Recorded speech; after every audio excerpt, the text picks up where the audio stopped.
सर्ववेदान्तसिद्धान्त गोचरं तमगोचरं गोविन्दं परमानन्दं सद्गुरुं प्रणतोऽस्म्यहम्। ॐ शान्ति शान्ति शान्तिः। మనం వివేక చూడమనిలో విచారణ చేస్తుంటే అందులో జగత్ సత్యత్వ బుద్ధి మళ్ళీ శరీరంలో పంచకోశాల్లో ఉన్న తాదాత్మ్యాన్ని తీసుకోకుండా పోతే లోపల ఉన్న ఆత్మ ప్రకాశం కాదని తెలుసుకున్నాం. అందులో ముఖ్యంగా ఈ త్వంగ్మాంస మేధోస్తి పురీష ఈ శరీర సంఘాతం మీద 3 బుద్ధిని వదిలేయని గురుగారు శిష్యునికి చెప్పారు. దాని తర్వాత ఈ దేహాత్మ బుద్ధిని వదలకుండా నువ్వు ఎన్ని శాస్త్రాలు చదివినా, ఎన్ని న్యాయశాస్త్రాలు చదివినా, వ్యాకరణ శాస్త్రాలు చదివినా, ప్రపంచంలోని అన్ని విద్యలు 64 విద్యలు చదివినా కూడా నీకు మాత్రము మోక్షం మాత్రం రాదు అని నెక్స్ట్ శ్లోకంలో చెప్తున్నారు. దేహాద్రియాద వసతి భ్రమోదితాం దేహేంద్రియాద వసతి భ్రమోదితాం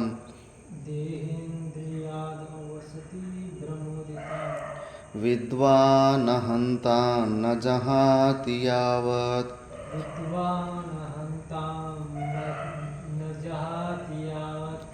తావన్న తస్యాస్తి విముక్తివార్తా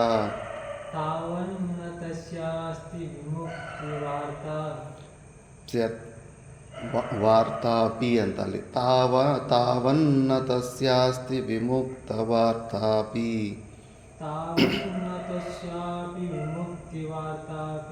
అస్త్వేష వేదాంత నయాంతదర్శి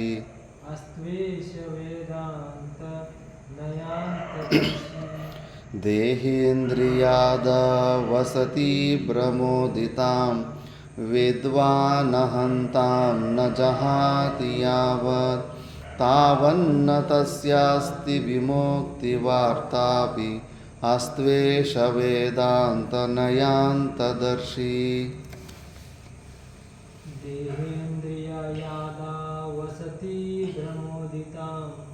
విద్వానహంతాం న జహాతి యావత్ తావన్న తస్యాస్తి విముక్తివార్తాపి అస్తేష వేదాంత యాంతదర్శి. దేహేంద్రియాదో అసతి దేహము ఇంద్రియాల మీద మళ్ళీ అసత్ అయిన ఈ ప్రపంచం మీద ఎవరైతే భ్రమోదితామహంతాం నా జహాతి ఎంత పెద్ద విద్వానుడైనప్పటికీ వీటి మీద తాదాత్మ్యాన్ని తెంచుకోలేకుండా పోతే ఎప్పటి వరకు వదులుకోడో తావన్న తస్యాస్తి విముక్త వార్తాపి అప్పటి వరకు వానికి విముక్తి వార్త కూడా ఉండదు. అస్తి ఏష వేదాంత నయాంత దర్శి అస్తి అపి వాడు వేదాంతం చదువుండొచ్చు, వేదాంత నయాంతి అంటే వేదాంతము, న్యాయము, తర్కశాస్త్రము అన్నీ చదివి ఉండొచ్చు. కానీ ఎప్పటి వరకు ఈ శరీరాల్లో అహంభావాన్ని తొలగించుకోలేకపోతాడో మోక్షం మాత్రం మర్చిపోవాలి. ఎంత సీరియస్ మ్యాటర్ ఇది అర్థం చేసుకోలేదు. అందుకే శాస్త్రం అంటే చాలామంది ఏమనుకుంటారు, పుస్తకాల్లో ఉంటుంది కంఠస్థం చేసుకొని ప్రవచనాలు చెప్పేస్తే శాస్త్రం తెలుసుకున్నాము అనుకుంటారు. శాస్త్రం తెలుసుకోవడం అంటే అది కాదు, ఆచరించాలి. నువ్వు నీకు ఈ శరీరంలో నీకు అహంభావం ఉందా లేదా అని పరీక్షించుకోవాలి. ఎట్లా పరీక్షించుకుంటారు? నారాయణ చైతన్య ఎట్లా పరీక్షించమని మనకి ఈ శరీరం మీద మోహం ఉందా లేదా?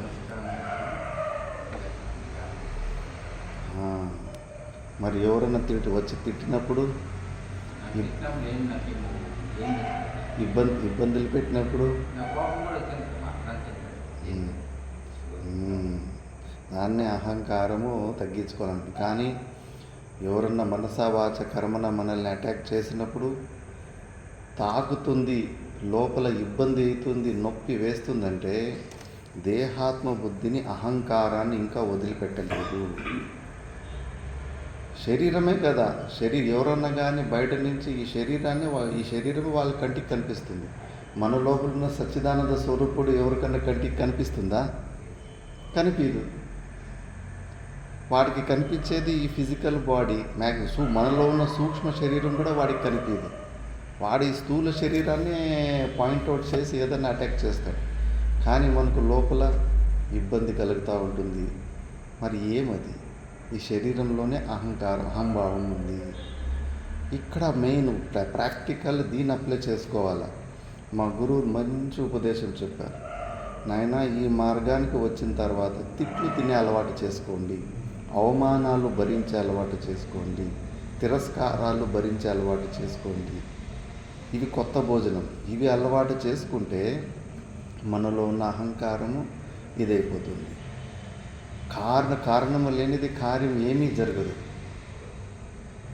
ప్రతి చిన్న చిన్న హింసకు కూడా ఒక మంచి కారణం ఉంటుంది.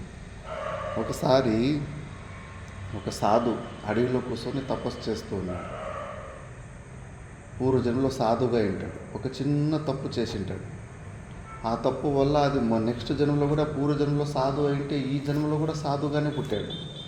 సాధుగా పుట్టి పరివ్రాజక జీవనం చేసుకుంటూ ఊరు భిక్షాటన చేసుకుంటూ పోతున్నాడు. అక్కడ పోతూ ఉంటే ఒక ఇంట్లో ఒక స్త్రీ, రండి స్వామీజీ, ఈరోజు మా ఇంట్లోనే భోజనం చేయండి, సాయంత్రం పొద్దయింది, మీరు మా ఇంట్లోనే పనుకోండి, ఈరోజు నేను మీకు సేవ చేసుకుంటాను, నేను నా వయసు అయిన భర్త ఇద్దరమే ఉన్నాను, మీరు ఆతిథ్యం మా ఇంట్లోనే స్వీకరించండి అని పిలుస్తుంది. సరేలే, ఇంకా పొద్దయింది కదా, సరేలే అని చెప్పేసి ఇంకా ఆ రోజు ఆ ఇంట్లోనే కొద్దిగా భోజనం చేసి ఇంకా పడుకుంటాడు. పడుకునేసరికి ఆమె ఏం చేస్తుంది, తనకు బాగా వయసు అయిన ఒక భర్త ఉంటాడు, లేట్గా పెళ్లి చేసి ఉంటారు. ఇంకా ఆ భర్తను రాత్రే ఇతనికి సాధుకు కొద్దిగా మత్తు ఏమో ఇచ్చేసింది. అతడు బాగా నిద్ర వెళ్ళిపోయాడు, ఆయనకు తెలియలేదు. తన భర్తను చంపేసింది. మచ్చు కొడుకులు తీసుకొని కొన్ని వేల ముక్కలు చేసేసింది. చేసేసి ఉదయం పోయిసి రాజభటులకి ఆమెనే పోయి కంప్లైంట్ ఇచ్చేసింది. ఒక దొంగ మా ఇంట్లోకి సాధు వేషంలో వచ్చేసి మా ఆయనను చంపేసినాడు. ఆమె ఆ పని ఎందుకు చేసిందంటే ఆమెకు ఇంకొంతోటి అక్రమ సంబంధం ఉంది. అక్రమ సంబంధం ఉన్నందుకు వీడు ముసలోడు అడ్డొస్తున్నాడని చెప్పేసి వాడిని చంపేసింది. మళ్ళా రాజుభటులు వచ్చి చూస్తే ప్రత్యక్షంగా ఇతడే ఉన్నాడు. ఇంకా విచారణ చేసిన తర్వాత వీటికి మరణదండన అంటే చాలా తొందరగా ఈజీగా ముక్తి వచ్చేస్తుంది, వీనికి 2 చేతులు కత్తిరించేసి వదిలిపెట్టేయండి, అప్పుడు వీనికి బాధ ఏమో తెలుస్తుంది అని. 2 చేతులు కత్తిరించేసి ఇంకా వీధిలోకి వదిలిపెట్టేస్తాడు. సాధు ఏమో చాలా పరమభక్తుడు, విష్ణు ఒక పరమభక్తుడు. ఆవిడ పాట పాడతాడు. పాటలోనే దేవుణ్ణి అడుగుతూ ఉంటాడు, ఏమి పరమాత్మ ఆపత్ బాంధవా, సర్వదా నిన్నే నమ్మి మేము జీవనం చేస్తున్నాము, నేను ఏ తప్పు చేయలేదు, ఉన్న చేతులు కూడా తీసేసా, నీకు దండం కూడా పెట్టలేను నేను ఇప్పుడు, నాకెవరు గతి అని బాగా దుఃఖంతో బాగా పాడుతూ ఉంటే అప్పుడు భగవంతుడు ప్రత్యక్షమవుతాడు. ప్రత్యక్షమయ్యి, చూడు నాయన, ఎంత పెద్ద పరమాత్ముడైనా కూడా కర్మ సాపేక్షమే ఏదన్నా ఇవ్వడానికి అవుతుంది. నువ్వు పోయిన జన్మలో ఒక తప్పు పోయిన జన్మలో కూడా నువ్వు సాధుగా ఇంటివి, కానీ నువ్వు ఒక తప్పు చేశావు. ఏంటి అంటే, నువ్వు అడవిలో కూర్చొని తపస్సు చేస్తూ ఉంటావు. తపస్సు చేస్తూ ఉంటే కన్నా ఒక కషాయ కొట్టు నుంచి ఒక ఆవు తెంపుకొని పరిగెత్తిపోయింది. అది ఈ సాధు ముందుకెళ్ళి అడవిలోకి పరిగెత్తిపోయింది. వాడు కషాయుడు చేతిలో అసలు కత్తి పెట్టుకున్నాడు. ఏ సాధు, ఇక్కడ నా ఆవు కాలు గుర్తులు కనిపిస్తున్నాయి, ఎక్కడ పోయింది నా ఆవు, చెప్తావా లేదా, చెప్తావా నేను చంపనా అని బెదిరిస్తాడు. ఇంకా అయ్యో వాడికి భయపడేసి 2 చేతులతో ఇట్లా చూపిస్తాడు, ఆవు ఎటువైపు పోయిందని. అంతే తప్పు. ఈ 2 చేతుల ద్వారా ఆవుని చూపిస్తాడు. మళ్ళీ వాడు కసాడు ఆవుని చూసి ఆవుని పట్టుకొని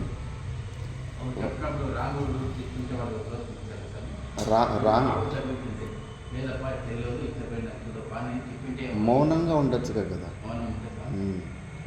మౌనంగా ఉండొచ్చుగా ఉండే, కళ్ళు మూసుకొని ఉండొచ్చుగా ఉండే, కానీ భయపడ్డాడు, నేను చెప్పకపోతే నా ప్రాణానికి హాని కలుగుతుందని చెప్పేసి. ఏమన్నా కానీ ఆ హత్యను ఆపదు, అది గోహత్య, దాన్ని ఆపచ్చుగా ఉండి ఆ 2 చేతులు అట్లా చూపించేస్తాడు. వాడు దాన్ని పట్టేసుకొని దాన్ని 1000 ముక్కలు చేసుకొని అమ్మేసుకుంటాడు. ఇప్పుడు ఆ చనిపోయిన ఆవే ఆ కషాయవాడే ఆ ముసలోడుగా వచ్చింటాడు. ఆ చనిపోయిన ఆవే తన భార్యగా వచ్చింది. పోయిన జన్మలో వీడు ఆవుని ముక్కలు చేసిండే, ఆ ఆవు వాడి భార్యగా వచ్చేసి భర్తని ఇప్పుడు ముక్కలు చేసేసింది. టిట్ ఫర్ టాట్ కర్మ సిద్ధాంతం. మరి వీడు సాధు ఈ చేతుల ద్వారా ఆవు సావుకు కారణం కొద్దిగా అయ్యాడు కాబట్టి వీరికి చేతులు కత్తిరించేసారు. మౌనంగా ఉండాలి, వాళ్ళు ఏమనుకుంటుంది. చాలా జాగ్రత్తగా ఉండాలి. తప్పుడు పనులు కొద్దిగా మనము బాగి అయినా కూడా పెద్ద పాపం వస్తూ ఉంటుంది. కాబట్టి వానికి అనిపించింది, బాధపడ్డాడు, ఎమోషనల్ అయిపోయాడు.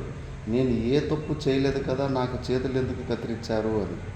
ఈ జన్మద లెక్కలు వేసుకుంటే ఎట్లా? పోయిన జన్మ కూడా గుర్తు పెట్టుకోవాలి కదా, శాస్త్రం చదివినాడు. ఈ జన్మలో సుఖము దుఃఖం ఏదైనా వస్తుందంటే ఈ జన్మది కాదు, పోయిన జన్మది. ప్రతి దానికి కారణం ఉంటుంది. మనకేమనిపిస్తుంది, ఎవరన్నా మనకు అటాక్ చేసినప్పుడు వాడు నన్ను అన్యాయంగా అటాక్ చేస్తున్నాడు అని కోపము తెచ్చుకుంటాం. ఏది అన్యాయంగా లేదు. వాడు వితౌట్ రీజన్, కారణం లేకుండా మన మీద అటాక్ చేస్తున్నాడంటే మనం కూడా ఆ వ్యక్తిని ఇలాగే అటాక్ చేస్తాం పూర్వజన్మలో. ఇది పర్ఫెక్ట్ కర్మ సిద్ధాంతం. కారణము లేకుండా కార్యం జరగదు. కాజ్ అండ్ ఎఫెక్ట్, కాజ్ ఉంటేనే ఎఫెక్ట్ ఉంటుంది, శాస్త్ర ప్రమాణం. ఇలా ఉన్నప్పుడు మనకి ఎవరి నుంచి, ఏ వ్యక్తి నుంచి అయినా ఏదన్నా ఇట్లా మనసా వాచకరణ అటాక్ వచ్చినప్పుడు శాంతంగా ఉండాలి. మనసులో ప్రారంధాన్ని తెలుసుకోవాలి. ఓహో పాపం, నేను వీళ్ళని పూర్వజన్మలో ఎంత హింస పెట్టానో ఏమో, ఈ జన్మలో వాళ్ళు ఈ రూపంగా నాకు వాపసిస్తున్నారు అని చెప్పేసి అట్లా మనసులో తెలుసుకొని సైలెంట్గా, రియాక్షన్ కాకుండా సైలెంట్గా ఉంటే అప్పుడు ఈ అహంకారం పోతుంది. వాళ్ళు ఏదో అన్నారని వాళ్ళ మీద ద్వేషం పెంచుకోవడము, మళ్ళా వాళ్ళ మీద కౌంటర్ అటాక్ చేయాలని కాసుకో ఉండడము, వాళ్ళ గురించి మనసులో తిట్టుకోవడము, ఇవన్నీ అహంకారాన్ని పుష్టి చేస్తూ ఉంటాయి. ఇలా ఈ సత్యం తెలుసుకోవాలి. ఈ సత్యం తెలుసుకుంటే అప్పుడు అహంకారానికి అవకాశం ఉండదు. ఈ సత్యం తెలియకుండా పోతే అట్లా అనిపిస్తూ ఉంటుంది మనకు, అన్యాయంగా నన్ను అటాక్ చేస్తున్నారు, అన్యాయంగా నాకు అందరూ హింస పెడుతున్నారు అని చెప్పేసి. ఏది వితౌట్ రీజన్ ఏమీ జరగదు. ఈ సత్యాన్ని తెలుసుకుంటే కనుక మనము శాంతంగా ఉంటాము. ఎలాంటి ప్రతికూల పరిస్థితులు వచ్చినప్పుడు కూడా ఇంకా వైరాగ్యం ఎక్కువ పెరుగుతూ ఉంటుంది. అలా మనం ఆలోచించుకుంటే కొద్దిగా అహంకారం పోతూ ఉంటుంది. భగవద్గీతలో అమానిత్వాది లక్షణాలు 20 వస్తాయి, దైవీ సంపత్తులు 26. మొన్న కూడా ఒక శ్లోకం లోపల వచ్చాయి అవన్నీ. ఆ మానిత్వం, ఏదో ఒక విషయంలో మనకు నేను స్పెషల్, ఇంకోటి కన్నా నేను కొంచెం ఎక్కువ స్పెషల్, తెలివితేటలు ఎక్కువ ఉంటే నేను వాడికన్నా చాలా తెలివైన వాడిని, అందంగా ఉంటే నేను వాడికన్నా నేను అందంగా ఉన్నాను, నేను వాడికన్నా గొప్పవాడిని అన్నీ ప్రతి ఒక్క విషయంలోనూ మానితం వస్తూ ఉంటుంది. అది వచ్చినప్పుడు మనసులో విచారం చేయాలి. ఏది మనది, ప్రపంచంలో ఏది నాది అనుకోవడానికి ఏది లేదు, అంతా పరమాత్మని కృప. ఈరోజు మనకి ఏదన్నా కొద్దిగా ఇంకో వ్యక్తి కన్నా మన దగ్గర ఏదైనా కొద్దిగా మంచిగా వచ్చిందంటే కన్నా పూర్వజన్మలో మనం ఏదో ఒకటి పుణ్యం పని చేసుకున్నామంటే ఆ పుణ్యం ఒక ఫలము. అట్లా కొంతమందికి బుద్ధి తీక్షణంగా ఉంటుంది, డబ్బులు ఎక్కువ ఉంటాయి, సమస్యలు తక్కువ ఉంటాయి, ఇవన్నీ విషమత డిఫరెన్సెస్ ఉంటాయి. కాబట్టి అది మనం క్రెడిట్ తీసుకోకూడదు. ఏమి చేసినా కూడా ఆ పరమాత్మని కృపతోటే జరుగుతూ ఉంది. ప్రారంధానికి అనుకూలంగానే అన్ని పనులు జరుగుతూ ఉన్నాయి. ప్రారంధం లేకపోతే మనం నలుగురు ఒక చోట ఎలా కూర్చుంటాం? కూర్చోవడానికి ఛాన్సే లేదు. ప్రారంధము, రుణానుబంధం మనందరికీ ఉంది కాబట్టి ఒక చోట కలిసి ఉన్నాం. ఇది తెలుసుకుంటే, ఇలా విచారణ చేసుకుంటే అహంకారము పల్సన్ అయిపోతాం, డైల్యూట్ అయిపోతూ ఉంటుంది. మన చుట్టూ ఏమైనా వికారాలు జరుగుతూ ఉంటే కూడా మనం రియాక్ట్ కాకుండా సైలెంట్గా మన ధ్యానంలో ఉంటాం. సిద్ధారూఢ మా స్వామిని నెత్తి మీద అగ్గి పెడతారు, నీ మీద అగ్గి పెడితే ఏం చేస్తావు? మ్యాక్సిమం ఏం చేస్తావు? ఎవరైనా నీ నెత్తి మీద వచ్చే అగ్గి నిప్పులు పెడితే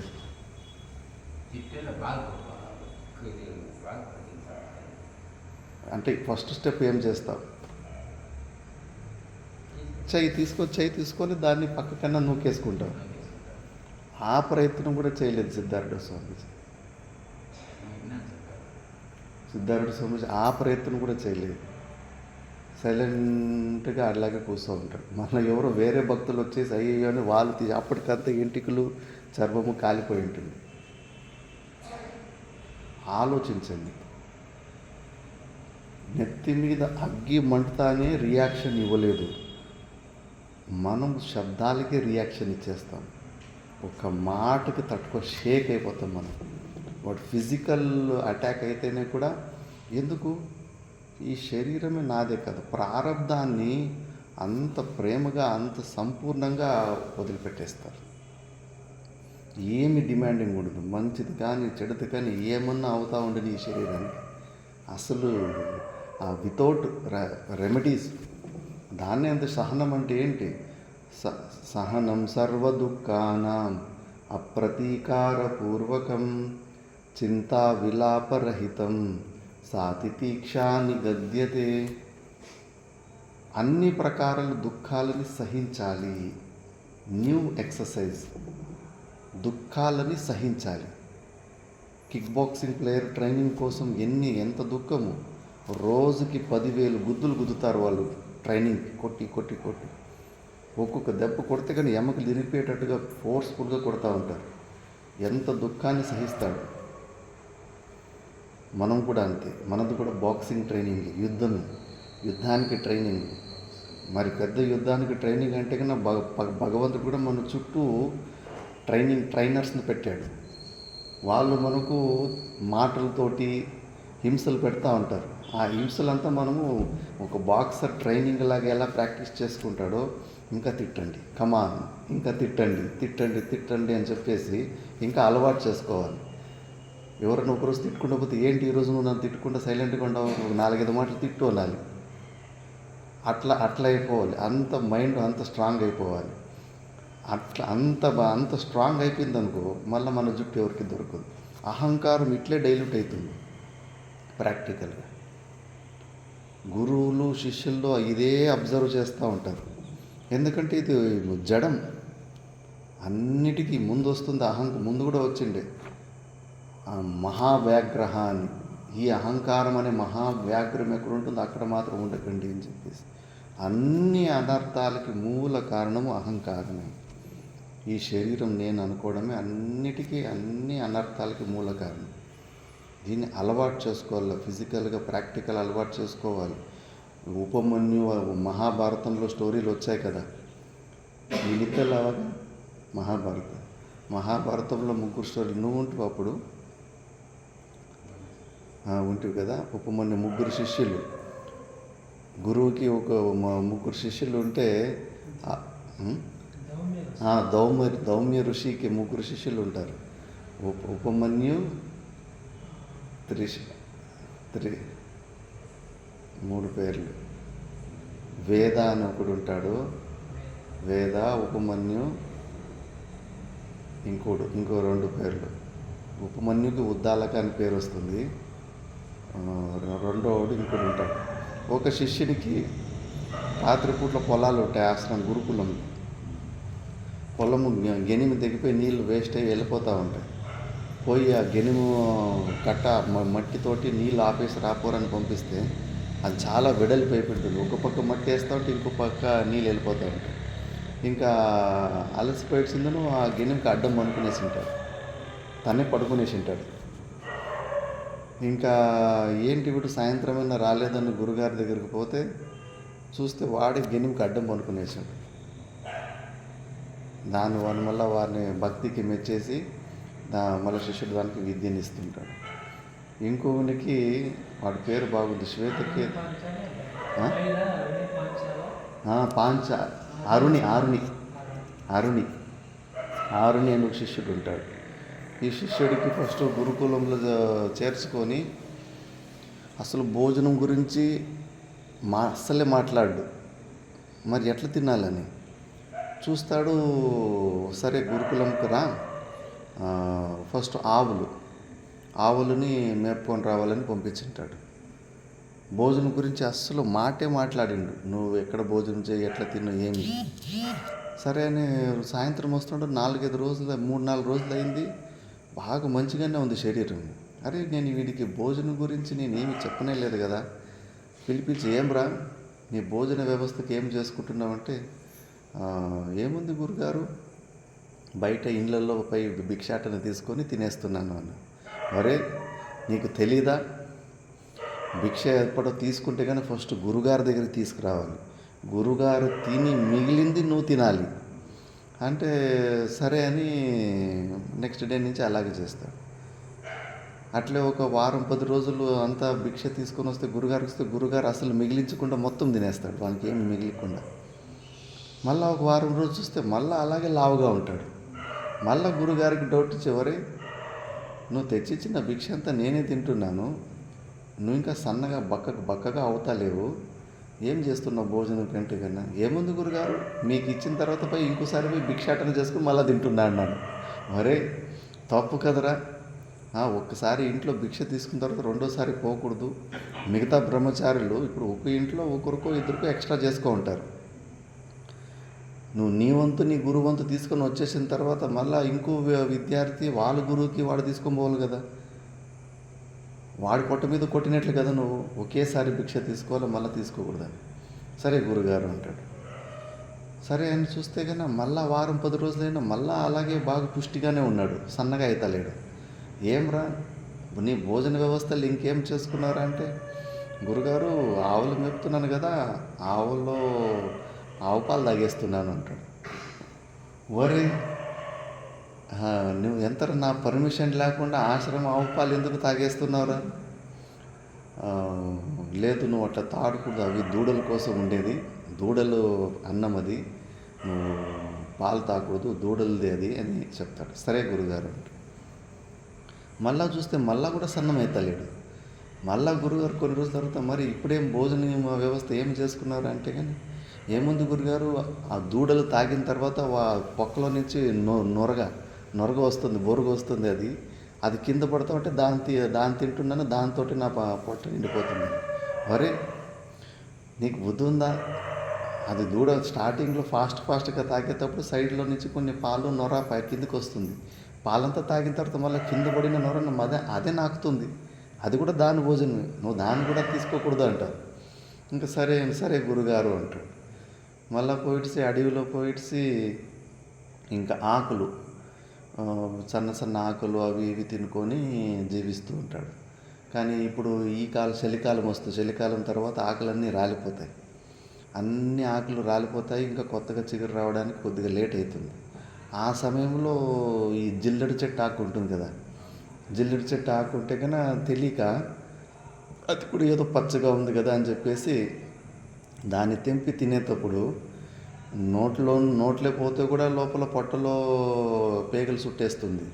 అవి కంటికి ఆ పాలు తెంపేటప్పుడు సర్రని ఎగురుతాయి. అవి తెంపేటప్పుడు ఆ చేతికి ఆ జిల్లెడు పాలు అవి కంటికి కూడా పూసుకున్నాడు, కళ్ళు పోతాయి. చాలా డేంజర్ అది జిల్లెడు పాలు.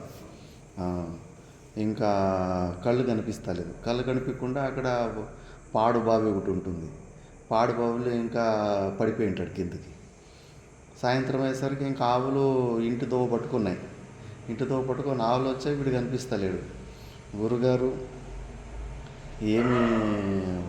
చూస్తారు, ఏంటి వీడు రాలేదు కదా అని డౌట్ వస్తుంది. మళ్ళీ ల్యాంపులు తీసుకొని మిగతా విద్యార్థులు అడవిలో వెతుక్కుంటూ పోతారు, పేరు చెప్పుకుంటూ అరుణి అని వరుసకుంటూ పోతుంటే, గురుగారు ఇక్కడని బావుల నుంచి అంటాడు.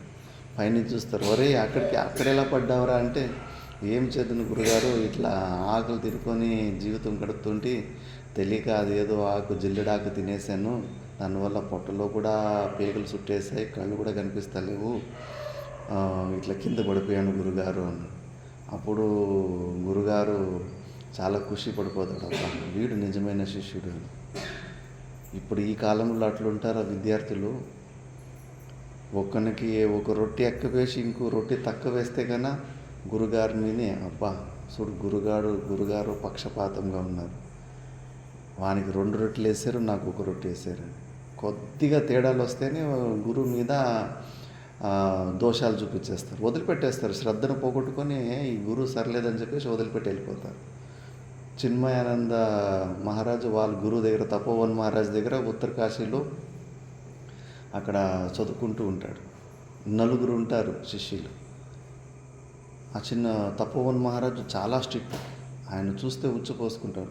రిషికేశ్ కైలాసాశ్రమంలోనే బ్రహ్మానందాశ్రమంలో ఉండి చదువుకున్నారు. అక్కడికే మండలేశ్వర్ కావాలని అడుక్కున్నారు, కానీ ఆయన కాలే, పైన హిమాలయాకి వెళ్ళిపోయాడు. చాలా స్ట్రిక్ట్గా ఉండే ఆయన దగ్గర ఈ 4 నేర్చుకుంటూ ఉంటే, ఇంకా శిష్యుల్ని పరీక్ష పెట్టడానికి ఒకరోజు ఎవరో భక్తులు ఒక బుట్టి నిండా లడ్డూలు తీసుకొచ్చారు. లడ్డూలు తీసుకొస్తే కన్నా దాన్ని తీసుకొని లోపల పెట్టుకున్నాడు. మిగతా 4 వాళ్ళకి అపేక్ష ఉంటుంది కదా, ఒక్క బుట్టెడు లడ్డూలు అయితే గురుగారు ఒక్కడే తినలేరు కదా, మాకు ఇస్తాడులే అని వాళ్ళకు ఒక అపేక్ష ఉంది. ఒకరోజు అయింది, ఇవ్వలేదు. ఇంకా 2వ రోజే వాళ్ళే మాట్లాడుకుంటున్నారంట, చూడు గురుగారు ఎంత లోబి, అన్ని లడ్డూలు వచ్చాయి, మాకు ఒకటన్నా ఇవ్వచ్చు కదా విద్యార్థులకి అని చెప్పేసి ఇంక 2 రోజులు దాని గురించే చర్చ.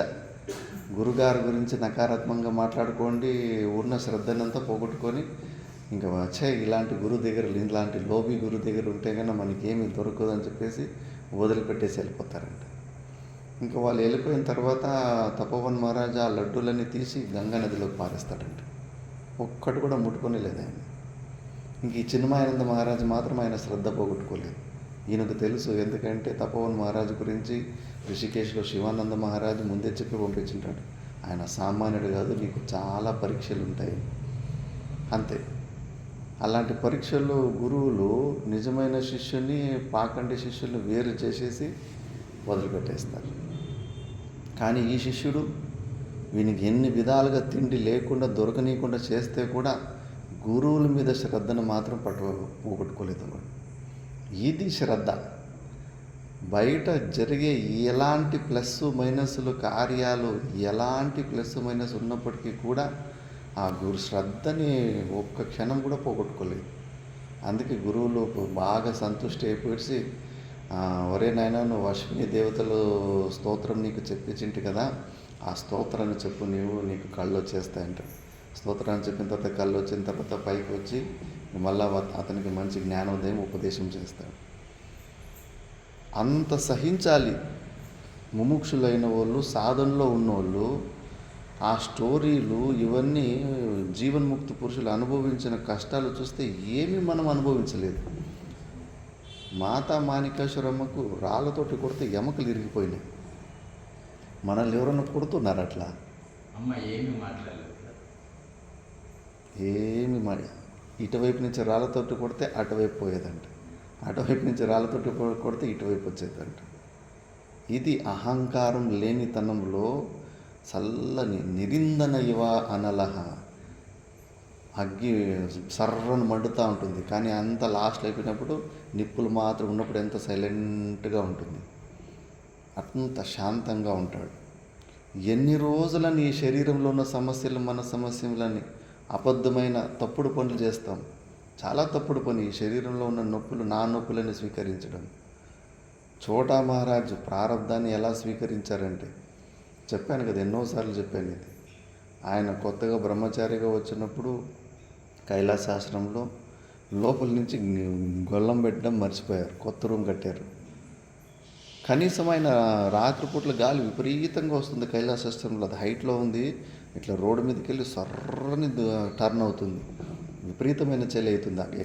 ఇప్పుడు స్వామీజీ ఉన్న రూమ్ కాడైతే ఇంకా ఎక్కువ చలి ఆ లైన్లో. ఇంకా ఆయన రాత్రిపూట్లో ఆ చలికి తలుపులు తెరుచుకుంటే కన్నా ఇంకా రగ్గు కప్పుకొని ధ్యానంలో కూర్చున్నాడు అంతేనంట. కనీసం ఆ వాకిలి వెనకాల ఒక రాయి కూడా అడ్డం పెట్టుకోలేదు. ఆలోచించండి, ఎందుకు కనీసం ఒక రాయన్నా అడ్డం పెట్టుకోవచ్చు ఉండదు డోర్కి, ఎందుకు పెట్టుకోలేదు? మళ్ళీ 8 నెలల తర్వాత అక్కడున్న మేనేజర్ వచ్చి చూసి, అరే దీనికి లోపల నుంచి గొల్లెం కూడా లేదు, నువ్వు ఎందుకు చెప్పలేదు ఆ రోజు లోపల నుంచి గొల్లెం పెట్టాం మర్చిపోయినామంటే ఒకటే సమాధానం చెప్పాడు, ఈ శరీరాన్ని నేను ప్రారంధానికి వదిలిపెట్టేశాను. ఒకవేళ ప్రారంధంలో నాకు ఈ చలి కాకూడదు అనేది రాసి ఉంటే మీరు మర్చిపోయేవాళ్ళు కాదు. మీరు మర్చిపోయారు అంటే కదా నాకు ఆ పనిష్మెంట్ ఈ శరీరానికి జరిగేది ఉంది. ఇప్పుడు నేను దాన్ని స్వీకరించకుండా పోతే రేపు ఎప్పుడో గుహల్లోనో అటు హిమాలయాల్లో అక్కడ పోతే కన్నా ఆ 8 నెలలు మళ్ళీ నేను అక్కడ ఏదో రూపంలో ఆ చలిని నేను అనుభవించాల్సింది. దాన్ని అప్రతీకారపూర్వకం సహనం సర్వ దుఃఖానం, దుఃఖాలను ఎలా అనుభవించాలి? Without remedies. ప్రతీకారం, సొల్యూషన్ల గురించి వెతకద్దు అని చెప్పింది. ఒక అనారోగ్యం ఉన్నప్పుడు ఏదో కొద్దిగా మందులు వేసుకోవాలని ఇంకో చోట సాధన పంచకంలో శంకరాచార్యులు చెప్పారు. కానీ శాస్త్రం డైరెక్ట్గా వివేక చూడమని జ్వరం వస్తే ఏదైనా నొప్పులు వస్తే ట్యాబ్లెట్ వేసుకోవద్దు, నో రెమెడీస్. రూమ్లో ఎండ బాగా వేడి పుట్టి చెమటలు పడుతుంటే ఫ్యాన్ వేసుకోవద్దు, ఇలా చెప్తుంది. వితౌట్ రెమెడీస్, సొల్యూషన్లు చేసుకోవద్దని. సహనం సర్వ దుఃఖానం అప్రతీకారపూర్వకం. అప్రతీకారపూర్వకం అంటే వితౌట్ రెమెడీస్. ఆ శాస్త్రాన్ని 100% నమ్మిన వాళ్ళు చోటా మహారాజ్ లాంటి వాళ్ళు. అందుకే వాళ్ళు కనీసం ఆ వాకిలికి రాయి కూడా అడ్డం పెట్టుకోలేదు, సంపూర్ణంగా స్వీకరించారు. ఏ మాత్రం సొల్యూషన్ కూడా ప్రయత్నాలు ఈ శరీరం సెక్యూరిటీ కోసం కొద్దిగా కూడా ప్రయత్నం చేయలేదు. అలా తపశ్చర్య జీవితం జరిగినందుకు ఈ శరీరంలో మోహం పోతుంది. శరీరానికి అన్ని అనుకూలాలు ఇచ్చుకుంటూ పోతా ఉంటే ఎక్కడ పోతుంది మోహం? అందుకే తస్య వేదాంత నయాంత దర్శి. నువ్వు ఎన్ని వేదాంతాలు చదువు, ఎన్ని 20 శాస్త్రాలు చదువు, 64 శాస్త్రాలు చదువు, ఫస్ట్ నువ్వు ఈ శరీరంలో ఉన్న అహంభావాన్ని తొలగించుకోకుండా పోతే మాత్రము ఏమీ ప్రయోజనం లేదు. ఒత్తి మళ్ళా రిపిటేషన్లో దాన్నే ఒత్తి చెబుతున్నారంటే ఇక్కడే ఇరుక్కుపోయాం. మనం ఫస్ట్ స్టెప్లోనే ఇరుక్కుపోయాం. అన్ని దుఃఖాలకు మూల కారణం నేను ఈ శరీరం అనుకోవడము. నెక్స్ట్ శ్లోకంలో అదే చెప్తున్నారు. ఛాయా శరీరే ప్రతిబింబగాత్రే ఛాయా శరీరే ప్రతిబింబగాత్రే యత్ స్వప్నదేహే హృది కల్పితాంగే యత్ స్వప్నదేహే హృది కల్పితాంగే యథాత్మబుద్ధిస్తవ నాస్తి కాచిత్ యథాత్మబుద్ధిస్తవ నాస్తి కాచిత్ జీవశరీరే చ తథైవ మాస్తు జీవశరీరే చ తథైవ మాస్తు ఛాయా శరీరే ప్రతిబింబగాత్రే యత్ స్వప్నదేహే హృది కల్పితాంగే యథాత్మబుద్ధిస్తవ నాస్తి కాచిత్ జీవశరీరే చ తథైవ మాస్తు. ఛాయా శరీరే ప్రతిబింబగాత్రే యత్ స్వప్నదేహే హృది కల్పితాంగే యథాత్మబుద్ధిస్తవ నాస్తి కాచిత్ జీవశరీరే చ తథైవ మాస్తు. ఛాయా శరీరే, మన నీడు మీద నేను నీడని అని మనకేమైనా తాదాత్మ్యం ఉందా? మనం నడుచుకొని పోతుంటే కానీ ఇప్పుడు సాయంకాలం 4 గంటల పుట్లో నడుచుకొని పోతుంటే సూర్యుడు ఇటువైపు ఉంటాడు, ఇటువైపు పొడవుగా మన నీడ పడుతుంది. ఇట్లా రోడ్లో పోతూ ఉంటే మన నీడి మీద బస్సులు పోతుంటాయి, మన నీడి మీద చెప్పులు వేసుకొని వేరే మనుషులు పోతుంటారు. మనకేమైనా కోపం వస్తుందా, దుఃఖం వస్తుందా? ఎందుకంటే ఆ నీడ మీద మనకేమీ మోహం లేదు. ఇది నా నీడ, నేనే ఆ నీడ అనే భావన లేదు. మళ్ళీ ప్రతిబింబగాత్రే, ప్రతిబింబం అంటే స్వప్నంలో, ప్రతిబింబం అంటే ముఖ్యంగా నీళ్ళల్లో, అద్దంలో కనిపించేది. ఇప్పుడు బ్రహ్మం గారి మఠంకి పోయింటిమి, కింద లోపల ఇంట్లో పోతే కానీ అద్దాలు వేసిండ్రు, ఒక్కొక్కరు 10 మందిలాగా కనిపిస్తుంటుంది అక్కడ. అవన్నీ వాస్తవం కాదు కదా. ఒకవేళ ఎవరన్నా ప్రతిబింబంలో ఉన్న ప్రతిబింబాన్ని తిట్టుకుంటే కూడా తిట్టుకోపో, నాకేం కాదు అని. ఎవరైనా దాన్ని కొట్టినీకపోయి కొట్టినీకపోతే కూడా ప్రతిబింబం కొడితే మనకేమవుతుంది? మన ఫోటో ఎక్కడో ఉంటుంది, ఎక్కడో పెట్టేసి వచ్చింటాం. ఆ ఫోటోని ఎవరైనా కాలు గిదిగేసి తొక్కితే మనకి ఏమన్నా నొప్పి అవుతుందా? లేదు. కానీ కొంతమందికి అందులో కూడా మోహం ఉంటుంది. నా ఫోటో మీద ఉంచినాడు, ఒకవేళ కళ్ళు ఎదురుగా ఎవరైనా మన ఫోటోని ఎవరైనా ఉంచినారు, కాలు కిందకి వేసినట్టుగా దాని మీద మోహం ఉండి దాని మీద కూడా కోపం తెచ్చుకుంటారు. కానీ సామాన్యంగా మనం ప్రతిబింబ రూపంలో ఆ ప్రతిబింబమే నేను అని ఎక్కువ మోహం ఉండదు. మళ్ళీ యత్స్వప్న దేహి, స్వప్న శరీరం, స్వప్నంలో ఉన్నంతసేపు అది నేను, ఆ శరీరం నేను అని. పులి తొరంకొని వచ్చినా భయపడుతున్నాము, భూత ప్రేతలు వచ్చినా భయపడుతుంటాము. కానీ లేచిన తర్వాత ఆ స్వప్న శరీరంలో దాని గురించి ఏమైనా చింతలు చేస్తామా? అయ్యో స్వప్నంలో నాకు రాత్రి జ్వరం వచ్చిండే, ఇప్పుడు నేను పారాసెటమాల్ గోళీలు వేసుకుంటాము. స్వప్నంలో వచ్చిన జ్వరానికి వేసుకుంటాము మందులు. దాని మీద తాదాత్మ్యం ఉండదు. మళ్ళీ హృది కల్పితాంగి, మనోరాజ్యం. ఊరికే సాధకులకి పెద్ద శత్రు మనోరాజ్యం అంటారు. సమయం ఖాళీగా ఉంటుంది కదా, ఇంకా మనసు ఊరికే ఉండదు, ఊరికే ఆలోచిస్తూ ఉంటుంది. ఆ రిషికేశ్ కైలాసాశ్రమంలో ఉన్న గురువులు వాళ్ళు సివిల్ ఇంజనీరింగ్ చేసి ఇటు వచ్చిండ్రంట.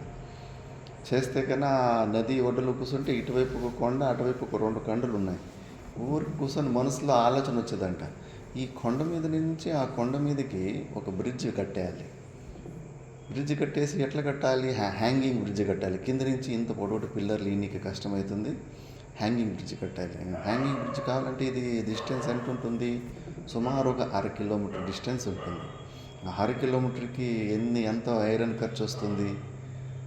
ప్లాన్ డిజైన్ ఎట్లా చేయాలి? ఊరికే ఒక 2-3 గంటల సేపు ఊరికే ఆ బ్రిడ్జ్ గురించి ప్లాన్లు మనసు ఆలోచించేదంట.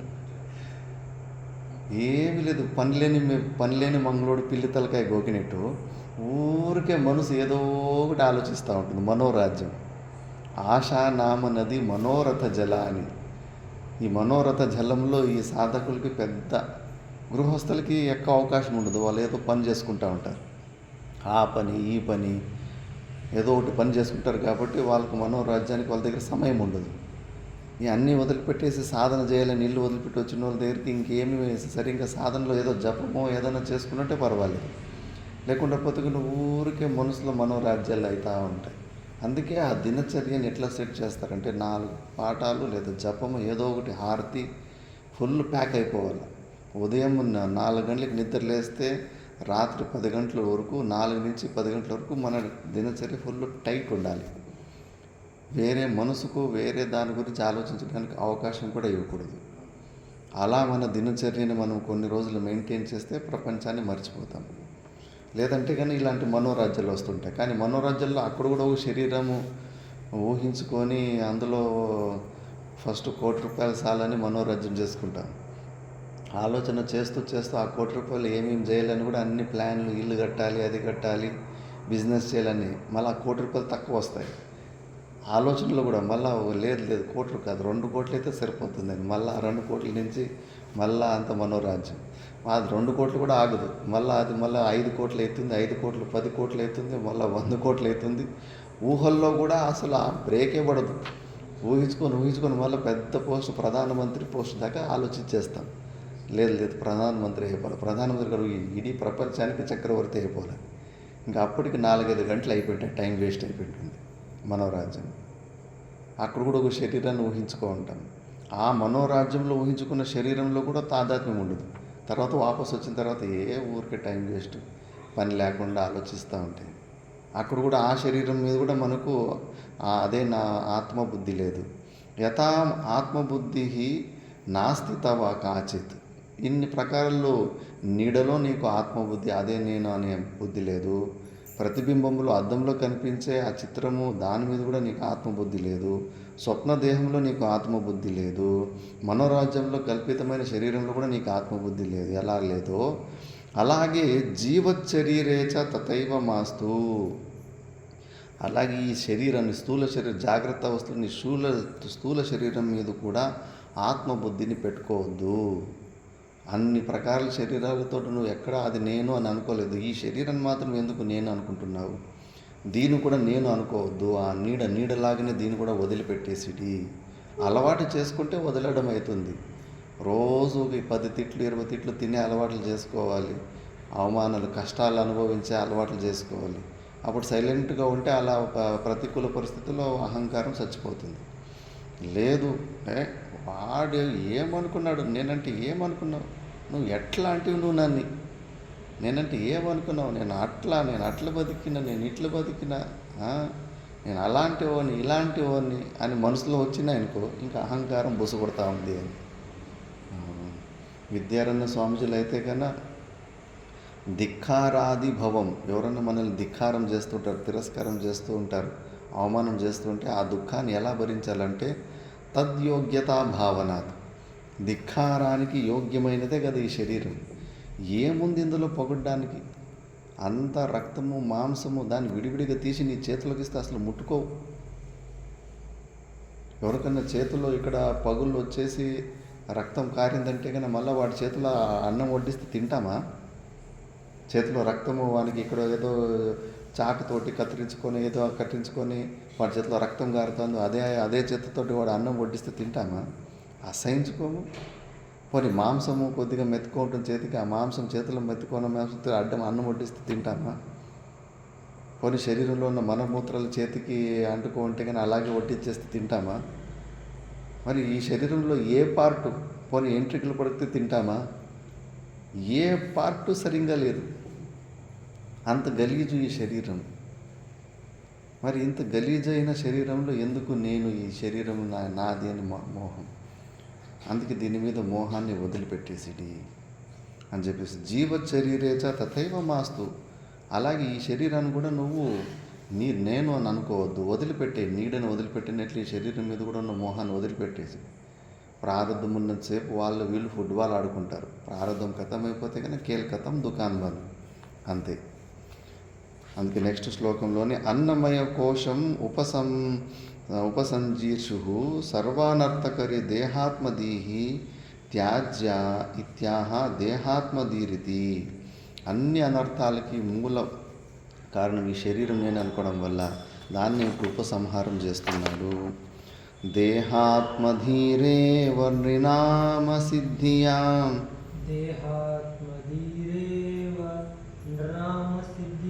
నృణాం అసద్ధియాం జన్మాది దుఃఖ ప్రభవస్య బీజం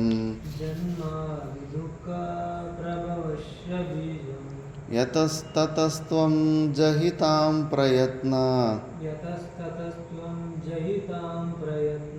త్యక్తే తు చిత్తేన పునర్భవాశ.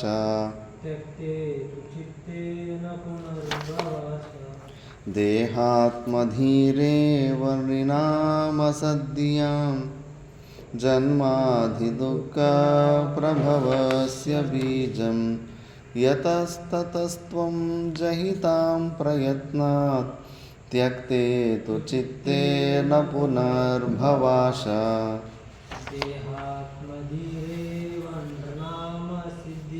అసద్ధియాం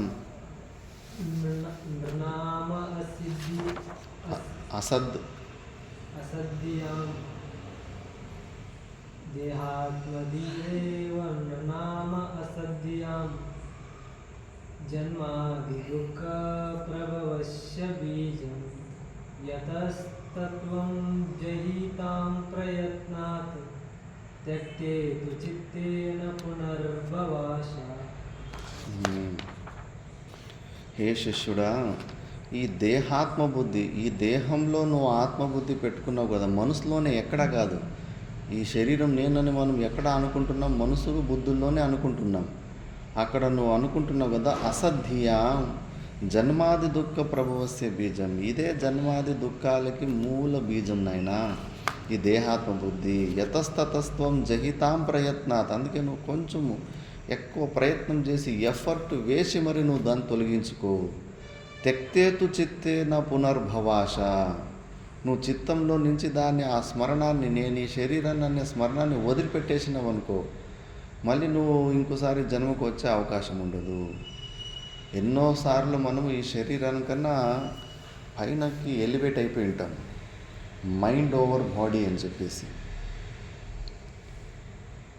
ఒక్కోసారి మౌంటైన్ క్లైంబర్ కొండలు ఎక్కుతూ ఉన్నారు. ఇవన్నీ లైవ్గా నిజంగా జరిగినవి. ఒక ఊరికి పిచ్చోళ్ళు ఉంటారు, కొంచెం కొండలు ఎక్కేది వాళ్ళకి అలవాటు ఉంటుంది. ఎక్కుతూ ఉంటే కన్నా పైన హుక్కులు వేస్తారు. హుక్కులు వేసేస్తే ఒక బండకు అది పచ్చి బండలాగా ఉంది. ఆ హుక్కుతో పాటు ఒక బండ పీసి కిందకి జారి పడిపోయింది. జారి పడిపోయి వాడి మీద పడిపోయింది. కొండ ఎక్కుతూ ఉన్నాడు, వాడి మీద పడిపోయి అది 1000 కేజీలు ఉంది బండ. వాడిని కూడా తోసేసుకుంటూ ఇంకా కిందికి లోయలోకి పడిపోయిన పరిస్థితి వస్తూ ఉంది. అలాంటి సమయంలో వాడు 1000 కేజీల బండిని ఇట్లా ఎత్తి ఇట్లా వెనక్కేసేసాడు. ఏదో రగ్గుని ఇసిరేసినట్టు, చాపని ఇసిరినట్టు 1000 వాడి మీద నుంచి 1000 కేజీలు అసలు ఒలింపిక్లో కూడా ఎవరు సరిగ్గా ఎత్తలేరు. అలాంటిది వాడు అన్ని కేజీలు, ఒక నార్మల్ మనిషి అన్ని కేజీలు ఎత్తేసిండు. మళ్ళీ ఆస్ట్రేలియాలో ఒకసారి మంటలు వేస్తూ ఉంటే ఫారెస్ట్ ఫైర్, గాలి మంట రెండు ఉంటే విపరీతంగా ఫాస్ట్గా ఉంటాయి. అది గాలి స్పీడ్ చాలా ఉంటుంది, 140 ఎంతో స్పీడ్ ఉంటుంది ఒకసారి గాలి స్పీడ్. ఒక చిన్న పిల్లోడిని కాపాడడానికి సంకలో ఆ బిడ్డను పట్టుకొని వెనక నుంచి గాలి ఆ మంట వస్తూ ఉంటే కన్నా అక్కడి నుంచి వాళ్ళది పోలీసులది ఫైర్ ఇంజిన్ ఒక 150 మీటర్ దూరంలో ఉంటుంది. ఆ 150 మీటర్లు 140 స్పీడ్లో పరిగెత్తిండు. మనిషి స్పీడ్ మ్యాక్సిమం 60 స్పీడ్, 60 km/h, 60 స్పీడ్లోనే పరిగెడతాడు. 140 స్పీడ్లో పరిగెత్తిండు. అది స్విఫ్ట్ అని ఒక పక్షి ఉంటుంది, ఫాస్టెస్ట్ మూవింగ్, ఆ స్పీడ్లో పరిగెత్తిండు మనిషి. ఎక్కడి నుంచి వచ్చింది? ఒలింపిక్ రికార్డులో కూడా లేదు అది. ఒక్కొక్కసారి శరీరంకి అతిరిక్తంగా మళ్ళా ఒక వైస్ ఛాన్సలరు కర్ణాటకలో మంగళూరులో ఒకటి ఫ్లైట్ యాక్సిడెంట్ అయిపోయింటుంది. ఆయన ఫేమస్ వైస్ ఛాన్సలర్ ఒక యూనివర్సిటీకి పడిపోయింటే కన్నా ఆయన కాళ్ళు మల్టిపల్ ఫ్రాక్చర్ అయినాయి. సుమారు ఒక 10-15 ముక్కలు అయినాయి కింద కాళ్ళు. దాని మీద ఏమో పడిపోయి 10-15 ముక్కలు అయిన తర్వాత నిలబడి నడువునీకి అవుతుంది ఎవరికన్నా. కానీ ఒక్క ముక్క అయితేనే అసలు పడుకునేస్తాడు, ఒక అడుగు ముందుకు వేయలేడు. ఇంకా లోపల ఎముకలన్నీ ముక్కలు అయిపోయినాయి, కానీ బయట కొద్దిగా చర్మంతో కొద్దిగా కప్పి ఉన్నాయంతే, చర్మంతో. కానీ అతను ఎదురుగా ఒక చిన్న పిల్లోడు కూడా యాక్సిడెంట్లో పడిపోయినాడు. అతనికి మనసులో ఏమొచ్చింది, నాకంటూ వయసు అయిపోయింది, నేను పోతే పోతాను, ఏమన్నా చేసి అక్కడ వెనకాల చూస్తే కానీ ఆ కింద ఫ్లైట్ పడిన కిట్లో గ్యాసోలిన్ లీక్ అవుతా ఉంది. అది లీక్ అయి పెద్ద మట్టుగా బ్లాస్ట్ అయితే కానీ ఆ చిన్న పిల్లోడు కూడా బతుకుడు. అది తనకు సంబంధించిన చిన్న పిల్లోడు కాదు, ఎవరో పిల్లగాడు. ఈ పిల్లగాడిని బతికిద్దామని చెప్పేసి ఆ పిల్లగాని ఎత్తుకొని ఆయన కూడా ఒక 150 మీటర్లు నడుచుకుంటూ పోయి ఆ పిల్లగాని కాపాడేసిండు. మళ్ళీ హాస్పిటల్లో పోయి చూస్తే అతను బతికిండు. అతని కాలు 10-15 ముక్కలు అయిపోయింది. ఇన్ని ముక్కలు అయిపోయిన కాలులో అంత దూరం ఎట్లా నడుస్తుంది అని అడిగిరి. ఏమో, నేను అప్పుడు దెబ్బల గురించి ఆలోచించలేదు, నా కాలు బాగానే ఉన్నాయి, కొద్దిగా దెబ్బలు అయినాయి అనే ఫీలింగ్లో ఉంటే, ఒకవేళ నేను కిందకి కాలు వైపు చూసింటే కన్నా నేను నడవలేకపోతుంటే చూడకుండానే అట్లే నడిచేసినాను అని. ఆ మైండ్కు అంత కెపాసిటీ ఉంటుంది. అలాంటి మైండ్తోనే మనం విచారణ చేసి నేను ఈ శరీరాన్ని కాదని ఆ శరీరంలో ఉన్న తాదాత్మ్యాన్ని మనం వదిలిపెట్టుకోవాలి. అన్నీ సాధ్యమే, సర్వం సంభవం, మాయాయాత్ సర్వం సంభవం అని చెప్పేసి గట్టి ప్రయత్నాలు చేసుకోవాలి, అలవాటు చేసుకోవాలి. ఈ శరీరం నేను కాదు అని చెప్పేసి. అహంభావస్య దేహేస్మిన్ నిశ్శేష విలయావధి సావధానేన యుక్తాత్మ స్వాధ్యాసాపనయం కురు అని ముందు వస్తాయి శ్లోకాలు. నిధిధ్యాసన శ్లోకాలు వివేక చూడంలో భలే అద్భుతంగా ఉన్నాయి, మంచి రాగంలో ఉన్న శ్లోకాలు. స్వ అధ్యాస అపనయం కురు అని. అధ్యాసం అంటే భ్రాంతి, మనం కాని శరీరాన్ని శరీరం అనుకోవడం, ఇది భ్రాంతి. హే శిష్యుడా, సావధానేన, చాలా సావధానం, అలర్ట్గా ఉండు. నువ్వు అసలు ఊహిస్తలేవు, ఇమ్మీడియట్గా మనిషిలాగా నటించేస్తావు, మనిషిలాగానే బతికేస్తావు. ఉదయం నుంచి సాయంత్రం వరకు ఒక మనిషిలాగానే వ్యవహారం చేసేస్తున్నావు. ఇది వక్ష్యమానాత్ అహంభావస్య దేహేస్మిన్ నిశ్శేష విలయావధి. అహంభావాన్ని ఎప్పటి వరకు సంపూర్ణంగా నువ్వు సంపివేయవో అప్పటి వరకు సావధానంగా ఉండి నీ అధ్యాసాన్ని, భ్రాంతిని తొలగించుకో, అజ్ఞానాన్ని తొలగించుకో అని. ఎలా తొలగించుకోవాలి, ఎలా అయిపోవాలంటే దేహాత్మజ్ఞానవజ్ఞానం దేహాత్మజ్ఞాన బాధకం ఆత్మన్యేవ భవేద్యస్య సజీవన్నపి ముచ్యతే. ఇది పంచదశిలో ఉన్న శ్లోకము ఉపదేశ శాస్త్రంలో ఉంటుంది. దేహాత్మ జ్ఞానవత్ జ్ఞానం. ఇప్పుడు నేను ఈ శరీరం అన్న జ్ఞానం మనకు ఏమన్నా డౌట్ ఉందా? నేను శరీరము, నేను మనిషిని అన్న దాంట్లో ఏ డౌటు లేదు. నేను మనిషి అని గుర్తుపెట్టుకోవడానికి మనం ఏమన్నా బుద్ధితోటి ప్రయత్నం చేస్తున్నాం. నేను మనిషి అని ఏమన్నా అహం బ్రహ్మాస్మి లాగా నేను మనిషి అని ఏమన్నా ప్రయత్నం చేస్తున్నాను? ఏమి ప్రయత్నం చేయకుండానే తప్పుడు నిర్ణయం అయినప్పటికీ కూడా స్ట్రాంగ్గా ఉంది. నేను మనిషిని, నేను జీవుని అనే నిర్ణయము తప్పుడు నిర్ణయం అయినప్పటికీ కూడా బాగా చాలా స్ట్రాంగ్గా ఉంది. ఎలా దేహాత్మ జ్ఞానవచ్ జ్ఞానం, ఆ దేహాత్మలో మనకి ఎలాంటి జ్ఞానం ఎంత దృఢంగా ఉందో, దేహాత్మ జ్ఞాన బాధకం ఆత్మని ఏవ భవేద్యస్య. నువ్వు ఈ సాధనలు చేసుకొని నేను సచ్చిదానంద స్వరూపునని ఆత్మలో, ఈ శరీరం మీద ఏమి నేను అనే భావన ఉందో నీకు ఇప్పుడు డౌట్ లేకుండా, అంతే భావన నేను సచ్చిదానంద స్వరూపుణ్ణి, బ్రహ్మస్వరూపుణ్ణి అని ఏ రోజు అంత దృఢ నిశ్చయం కలుగుతుందో, సా జీవన్నపి ముచ్యతి. తను బతికి ఈ శరీరంలో ఉన్నప్పుడు కూడా జీవన్ముక్త స్థితికి వెళ్ళిపోతాడు. ఇంకో శ్లోకంలో నేచ్చన్నపి ముచ్యతి అని, వాడికి మోక్షం వద్దనుకున్నా కూడా వచ్చేస్తుందంట. నేను మనిషిని అని ఎంత దృఢంగా ఇప్పుడుందో మనకు అనుభవము, అంతే దృఢంగా నేను సచ్చిదానంద స్వరూపుడని ఏ రోజు దృఢంగా అయిపోతుందో ఆ రోజు నీకు మోక్షం వద్దనుకున్నా కూడా వచ్చేస్తుంది. అంతటి అభ్యాసం చేసుకోవాలి. హిప్నోటైజ్లో ఆ టెక్నిక్ ఉంటుంది. మీరు అనుకుంటారు ఊరికే అనుకోవడం వల్ల నేను సచ్చిదానంద స్వరూపుని అయిపోతామని. అయిపోవచ్చు, మీకు తెలియదు. సైకాట్రిస్టులు మీరు పై కలవండి, బ్రెయిన్ వాష్ చేసేటోళ్ళని.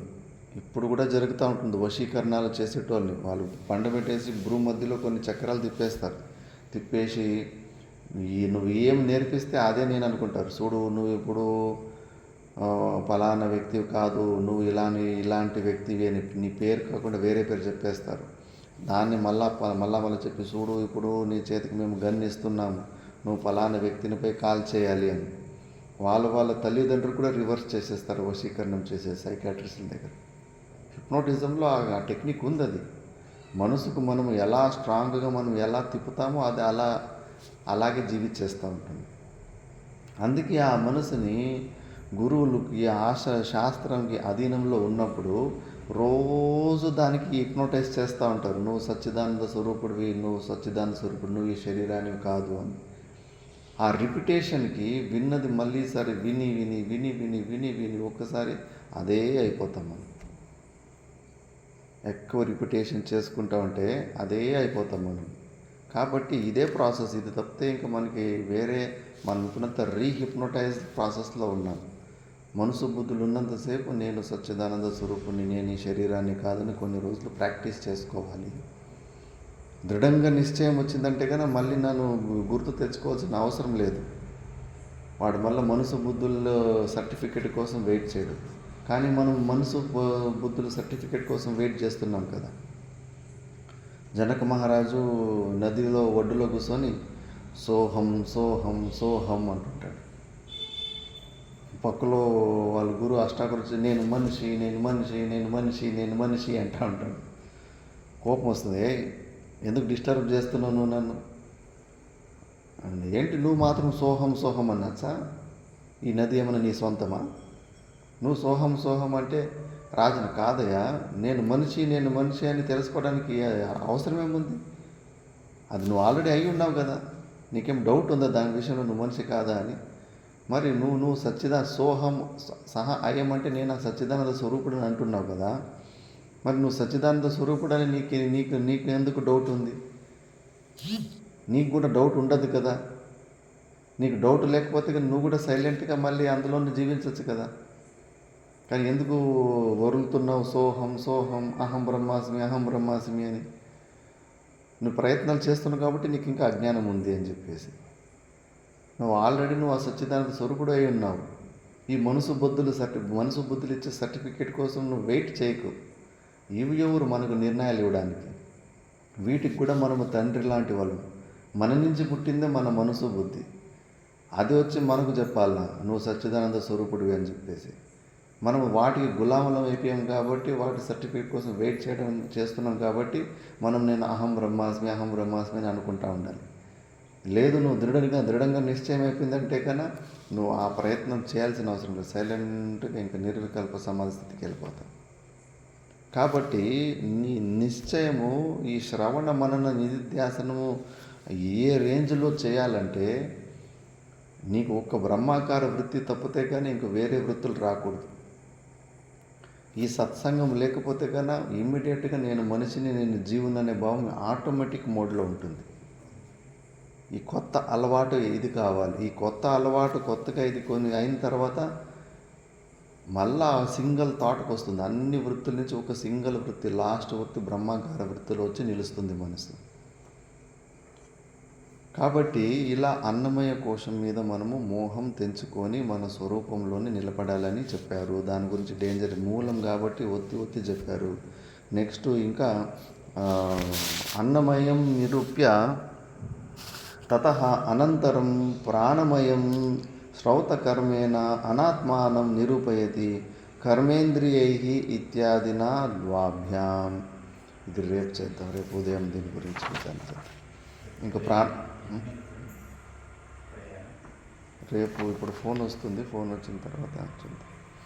ఓం పూర్ణమద పూర్ణమిదం పూర్ణాత్ పూర్ణముదచ్యతే పూర్ణస్య పూర్ణమాదాయ పూర్ణమేవావశిష్యతే. ఓం శాంతి శాంతి శాంతి.